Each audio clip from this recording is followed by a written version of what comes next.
দর্শক কেমন আছেন সবাই? আশা করি সবাই ভালো আছেন।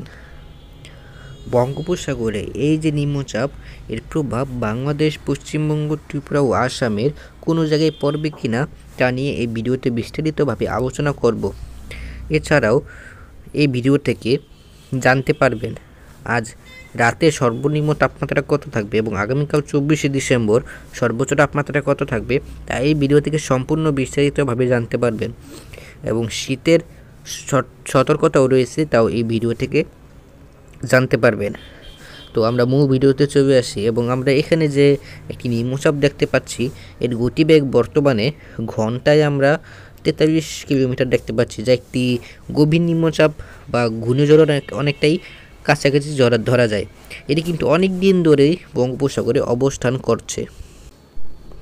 এই নিম্নচাপের প্রভাবে বর্তমানে বঙ্গোপসাগরে আমরা ঘন ঘন মেঘ তৈরি হতে দেখতে পাচ্ছি এবং এই মেঘের প্রভাব সরাসরিভাবে উড়িষ্যা এবং অন্ধ্রপ্রদেশের উপরে পড়ছে। মানে সেভাবে উল্লেখযোগ্য প্রভাব দক্ষিণবঙ্গ বা দক্ষিণ বাংলাদেশ, ত্রিপুরা, আসাম তো বাড়ি দিলাম এবং উত্তরবঙ্গদেশ এবং উত্তরবঙ্গ তো বাড়ি দিলাম, দক্ষিণ দিকে পড়ছে না, উত্তর দিকে কীভাবে পড়বে।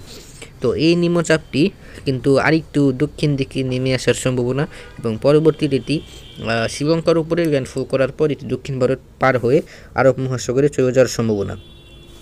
এবং আরেকটি সম্ভাবনা রয়েছে, এই নিম্নচাপটি একটু দক্ষিণ দিকে যাওয়ার পর আবার উত্তর দিকে এসে আবার একটু পশ্চিম দিকে যেয়ে দক্ষিণ ভারতে হিট করার সম্ভাবনা।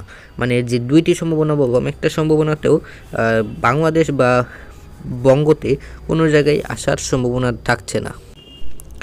এদিকে কিন্তু আমরা আরেকটা জিনিস লক্ষ্য করতে পারছি, উত্তরপ্রদেশ অর্থাৎ উত্তরপ্রদেশে কিন্তু একটি পশ্চিমা ঝঞ্ঝা এসে হাজির হয়েছে এবং এই পশ্চিমা ঝঞ্ঝার ফলে উত্তরপ্রদেশের বিভিন্ন এলাকায় প্রচণ্ড তুষারপাত হচ্ছে এবং একটু দক্ষিণের এলাকাগুলোতে হালকা থেকে মাঝারি বৃষ্টি হচ্ছে। এই তুষারপাতের প্রভাবে আগামী 48 ঘন্টার মধ্যে হাওয়া অর্থাৎ বাংলাদেশ মানে পুরো বঙ্গতে আগামী 48 ঘন্টার মধ্যে হাওয়া কিছুটা শীতল থাকতে পারে, কিন্তু সেভাবেও ঝেঁকে শীত পড়বে না। এর কারণ হচ্ছে বঙ্গোপসাগরে বর্তমানে যে নিম্নচাপটি অবস্থান করছে, এই নিম্নচাপের প্রভাবে যেই উত্তর পশ্চিম দিক থেকে যে হাওয়াটা নামে সেটি কিন্তু সরাসরি দক্ষিণবঙ্গ হয়ে এটি সরাসরি এই নিম্নচাপটির দিকে চলে যাচ্ছে, অর্থাৎ ত্রিপুরা, বাংলাদেশ, আসাম এদিকে এই হাওয়ার আসার সম্ভাবনা থাকছে না, এটি সরাসরি নিম্নচাপের কাছে চলে যাচ্ছে। এর প্রভাব কিন্তু আমরা বিহার, পশ্চিমবঙ্গ, ঝাড়খণ্ড, উড়িষ্যা এসব জায়গাতে এই শীতের প্রভাবটি লক্ষ্য করা যাবে।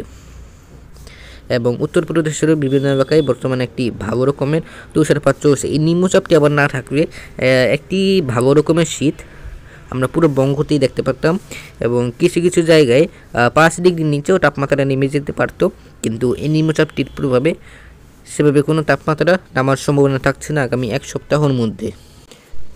বৃষ্টির দিকে আসলে আমরা কিন্তু একটি সম্ভাবনা দেখতে পাচ্ছি যে এই নিম্নচাপটির প্রভাবে হালকা থেকে মাঝারি বৃষ্টির সম্ভাবনা রয়েছে আগামী 28 তারিখের মধ্যে, অর্থাৎ আগামী 5 দিনের মধ্যে দক্ষিণবঙ্গে একটু হালকা থেকে মাঝারি বৃষ্টি এবং খুলনা বিভাগেও দু একটি জায়গায় হালকা বৃষ্টির সম্ভাবনা, বাকি বঙ্গতে বৃষ্টির সম্ভাবনা নেই।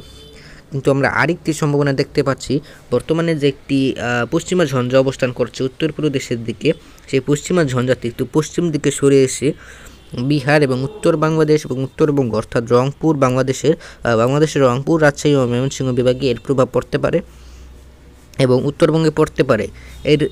এরও সম্ভাবনা রয়েছে, কিন্তু এর প্রভাব দক্ষিণবঙ্গে পড়ার সম্ভাবনা থাকছে না এবং এটি এখানে এসে শক্তি হারিয়ে ফেলার কারণে এখানে কিন্তু প্রভাবটা সেভাবে পড়বে না, কিন্তু হালকা থেকে মাঝারি বৃষ্টি এবং কিছুটা দমকা হাওয়া বয়ে যেতে পারে। আরেকটা কথা বলে রাখি, এই ভিডিওটা আমি দুপুরে রেকর্ডিং করছি, কিন্তু আপলোড দিতে হয়তো বা রাত্র 9টা বেজে যেতে পারে। তো এখানে কিন্তু এখনের পূর্বাভাসের সাথে রাতের পূর্বাভাস নাও হতে পারে। তো আমরা এখন যে দেখতে পাচ্ছি 24 তারিখ অর্থাৎ আজ রাতে সর্বনিম্ন তাপমাত্রা পুরো বাংলাদেশের উত্তর থেকে দক্ষিণ 15 থেকে 12 ডিগ্রির মধ্যে তাপমাত্রা থাকছে, কিন্তু সিলেট বিভাগের দিকে 11 ডিগ্রিও নেমে যেতে পারে। দক্ষিণবঙ্গতে 17 থেকে 14 ডিগ্রির মধ্যে তাপমাত্রা থাকছে, উত্তরবঙ্গে 13 থেকে 12 ডিগ্রির মধ্যে এবং কিছু কিছু জায়গায় 11 ডিগ্রিও চলে যেতে পারে। এদিকে ত্রিপুরাতে 13 থেকে 14 ডিগ্রির মধ্যে তাপমাত্রা থাকছে, আসামে 12 থেকে 9 ডিগ্রির মধ্যে তাপমাত্রা ঘোরাফেরা করার সম্ভাবনা রয়েছে। আগামীকালের সর্বোচ্চ তাপমাত্রা দেখে নিই। আগামীকাল দক্ষিণবঙ্গ পুরোটাই 27 থেকে 25 ডিগ্রির মধ্যে তাপমাত্রা থাকার সম্ভাবনা। বাংলাদেশের উত্তরের রংপুর থেকে শুরু করে চট্টগ্রাম পুরো সব জায়গাতেই 27 থেকে 25 ডিগ্রির মধ্যে তাপমাত্রা থাকার সম্ভাবনা। উত্তরবঙ্গে 24 থেকে 22 ডিগ্রির মধ্যে তাপমাত্রা থাকতে পারে। এদিকে ত্রিপুরাতে 26 থেকে 25 ডিগ্রির মধ্যে তাপমাত্রা থাকতে পারে। আসামে 24 থেকে 26 ডিগ্রির মধ্যে তাপমাত্রা থাকতে পারে। দক্ষিণবঙ্গ বাংলাদেশ পশ্চিমবঙ্গের উত্তরবঙ্গ, ত্রিপুরা ও আসাম সব জায়গাতেই আগামীকাল দুপুরের তাপমাত্রা প্রায় একই থাকতে পারে। তো এখানেই বিদায় নিচ্ছি। পরবর্তী ভিডিওর জন্য চ্যানেলটিকে সাবস্ক্রাইব করে রাখবেন। ধন্যবাদ।